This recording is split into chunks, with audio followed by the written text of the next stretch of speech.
Hi guys, ഇന്ന് office കഴിഞ്ഞ് തിരിച്ചിറങ്ങിയപ്പോഴേക്കും ചായ കുടിക്കാൻ ഒരു മോഹം. എന്നാൽ പിന്നെ ചായ കുടിച്ചേക്കാണ് നമ്മൾ.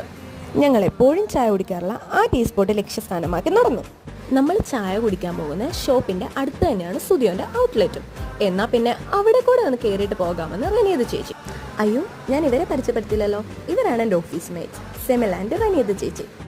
നമ്മൾ സുധിയോടെ ഉള്ളിലേക്ക് കയറി പുതിയ ഒരുപാട് കളക്ഷൻസ് അവിടെ വന്നിട്ടുണ്ട്. നമ്മൾ അതൊക്കെ ജസ്റ്റ് ഒന്ന് കണ്ട് മനസ്സിനെ സംതൃപ്തിപ്പെടുത്തിയിട്ട് നമ്മൾ അവിടെ നിന്ന് പതുക്കെ ഇറങ്ങി. അങ്ങനെ നമ്മൾ നമ്മുടെ ലക്ഷ്യസ്ഥാനത്തേക്ക് വന്ന് ഇതാണ് കളിമണ്ണ്. ഇവിടെയാണ് ഞങ്ങൾ ചായ കുടിക്കാൻ വരുന്നത്. ഒരു 5:30-6 മണി ടൈം ആകുമ്പോഴേക്കും ഇവിടെ നല്ല തിരക്കാണ്, നല്ല ആംബിയൻസ് ആണ്, നല്ല പാട്ടും ഒക്കെ ഇവിടെ ഉണ്ട്. ഞാനും സെമിലും ഓരോ പാൽ ചായയാണ് പറഞ്ഞത്. എനിക്കിവിടുത്തെ ചായ ഭയങ്കര ഇഷ്ടമാണ്. പിന്നെ റനിയത് ചേച്ചി പറഞ്ഞത് മിൻറ്റിയാണ് പറഞ്ഞത്. ചേച്ചിക്ക് പൊതുവെ മിൻറ്റിയാണ് ഇഷ്ടം. ചേച്ചി പൊതുവെ ചായ കുടിക്കാറില്ല. അങ്ങനെ നമ്മൾ ചായയൊക്കെ കുടിച്ച് ജസ്റ്റ് മെനു കാർഡൊക്കെ ഒന്ന് നോക്കിയിട്ട്